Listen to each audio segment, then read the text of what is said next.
మరో breaking news చూస్తున్నాం. ఛత్తీస్గఢ్ లోని కర్రెగుట్టలలో ఆపరేషన్ కగార్ కొనసాగుతుంది.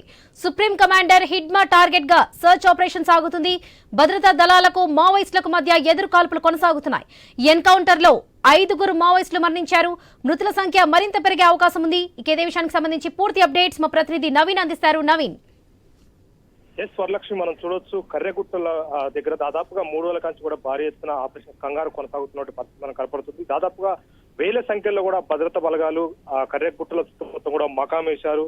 పూర్తి స్థాయిలో కూడా హెలికాప్టర్ల ద్వారా కూడా క్షుణ్ణంగా కూడా కూంబింగ్ నిర్వహిస్తున్న పరిస్థితి కనపడుతుంది. కొద్దిసేపటి కిందటే భారీ ఎదురు కాల్పులు ఆడ కొనసాగుతున్నాయి. దాదాపు ఈ కాల్పుల్లో 5 మావోయిస్టులు చనిపోయినట్టుగా ఇప్పటికే భద్రతా బలగాలు అయితే ప్రకటించిన ఇంకా మృతుల సంఖ్య పెరిగే అవకాశం కూడా ఉంటుందని చెప్పేసి కూడా చెప్తున్నారు. ఎందుకంటే కర్రెగుట్టల మీద దాదాపుగా వేల సంఖ్యలో కూడా మావోయిస్టులు మకామేస్తున్నారు. పూర్తిగా కూడా ఇక్కడ షెల్టర్ జోన్ చేసుకొని ఆ పోలీసులను ఎదుర్కొనడానికి పూర్తి స్థాయిలో కూడా కర్రెగుట్టల్ని ఎక్కి ఉన్నట్టు పరిస్థితి కాపడుతుంది. వాళ్ళకి పోలీసులకు కూడా ఒక సవాల్ అయితే విసిరారు. కర్రెగుట్టల వైపు ఎవరు వచ్చినా సరే మృత్యువాత పడతారని చెప్పేసి చుట్టూ కూడా బాంబులు పెట్టినట్టు పరిస్థితి మనకు కనపడుతుంది. అయితే కర్రెగుట్టల వద్ద మనం చూసుకుంటే నిమిషానికి ఒక బ్లాస్టింగ్ కొనసాగుతుంది. ఎందుకంటే ఇక్కడ మావోయిస్టులు అమర్చినటువంటి బ్లాస్టింగ్ సంబంధించినటువంటి ఏవైతే లైన్ మ్యాన్స్ ఉన్నాయో, అదేవిధంగా ప్రెషర్ బాంబ్స్ ఉన్నాయో, అవన్నీ కూడా నిర్వీర్యం చేసుకుంటూ కర్రెగుట్టలపై అయితే భద్రతా బలగాలు ఎక్కేటువంటి ప్రయత్నం చేస్తున్నారు. ఎక్కుతున్న సమయంలో ఎదురు కాల్పులు కూడా కొనసాగుతున్నట్టు పరిస్థితి కనపడుతుంది. ఈ ఎదురు కాల్పులో దాదాపుగా ఇప్పటికే 5 మావోయిస్టులు చనిపోయినట్టుగా చేస్తున్నారు. చనిపోయినటువంటి మావోయిస్టుల మృతదేహాలు మాత్రం ఇంకా గుర్తించలేదు. ఎందుకంటే కీలక నేతలు ఆ ప్రాంతాల్లో ఉన్నారు. వాస్తవానికి మనం చూసుకున్నట్టయితే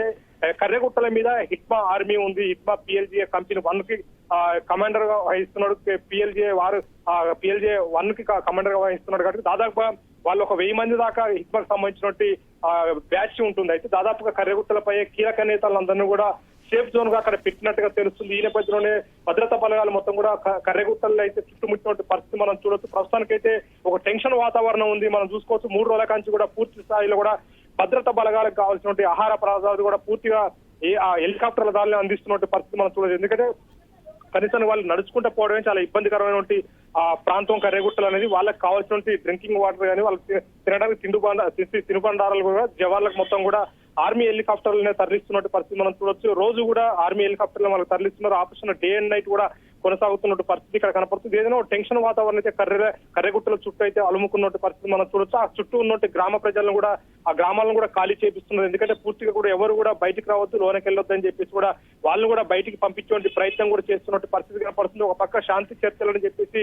ఆ మావోయిస్టులు లేఖలు రాస్తున్న నేపథ్యంలో పూర్తిగా కూడా మళ్ళీ ఎదురు కాల్పులు కొనసాగిస్తున్నారు. కర్రెగుట్టల చుట్టూ మొత్తం కూడా భద్రతా బలగాలు మోహరించారు. అంతేకాకుండా ఛత్తీస్గఢ్ రాష్ట్రంలో ఉన్నటువంటి CRPF బలగాలు చాలా ఉన్నాయి. అంటే చాలా క్యాంపులలో వేల సంఖ్యలో ఉంటారు. దాదాపుగా 70% మొత్తం కూడా కర్రెగుట్టల చుట్టూ వాళ్ళు మోహరించినటువంటి పరిస్థితి కనపడుతుంది. అంతేకాకుండా తెలంగాణ పోలీసులు అంటే తెలంగాణతో పాటు ఛత్తీస్గఢ్ సరిహద్దు ఛత్తీస్గఢ్ ఈ 2 రాష్ట్రాల మొత్తం కూడా ఆనుకొని ఈ కర్రెగుట్టలు ఉంటాయి. దాదాపుగా 150 నుంచి 200 కిలోమీటర్లు కూడా ఈ కర్రెగుట్టలు విస్తరించి ఉన్నట్టు పరిస్థితి కనపడుతుంది. నేపథ్యంలో పూర్తి స్థాయిలో కూడా మావోయిస్టులు కీలక నేతలు మొత్తం కూడా కర్రెగుట్టల మీద ఉన్న నేపథ్యంలో అక్కడ మొత్తం కూడా చుట్టుముట్టినట్టు పరిస్థితి కాబట్టి దాదాపుగా ఈ ఆపరేషన్ కంగారు అని చెప్పుకోవచ్చు. దీంట్లో దాదాపుగా 4 హెలికాప్టర్లు కూడా CRPF జవాన్లు వాడుతున్నట్టు పరిస్థితి మనకు చూడొచ్చు. ఎందుకంటే వాళ్ళకి ఎమర్జెన్సీకి సంబంధించి ఏదున్నా సరే ఆహారం కానీ తాగడానికి నీరు కానీ వాళ్ళకి ఏదైనా కాల్పులలో ఏదైనా జరిగితే బుల్లెట్ గాలైతే ఇమీడియట్ గా వాళ్ళని హాస్పిటల్ తరలించడానికి కూడా 4 హెలికాప్టర్లు సిద్ధంగా పెట్టి 4 హెలికాప్టర్ల చుట్టూ కూడా హెలికాప్టర్లు మొత్తం కూడా కొండ చుట్టూ ఏదైతే ఉందో కూంబింగ్ నిర్వహిస్తున్నట్టు పరిస్థితి కాపడుతుంది. అయితే పైనుంచి కూడా బాంబులు వేస్తున్నారని చెప్పేసి కూడా గ్రామస్తులు కూడా అక్కడ కొద్దిసేపటి కిందటే వెల్లడించినట్టు పరిస్థితి కాపడుతుంది. ఎందుకంటే మావోయిస్టులు ఎక్కువ సంఖ్యలో ఆ ప్రాంతంలో ఉన్నారు. వాళ్ళందరూ కూడా ఆ భద్రతా బలగాలపై ఆ బాంబులు విసురుతున్నారు. వాళ్ళ దగ్గర రాకెట్ లాంచర్లు ఉన్నాయి కాబట్టి అవి కూడా వాళ్ళు కూడా ప్రయోగిస్తున్నారని చెప్పేసి కూడా చెప్తుంటారు. ఏమైనా ఒక టెన్షన్ వాతావరణం అయితే కర్రెగుట్టల చుట్టూ అయితే అలుముకున్నట్టు పరిస్థితి కనపడుతుంది. వరలక్ష్మి.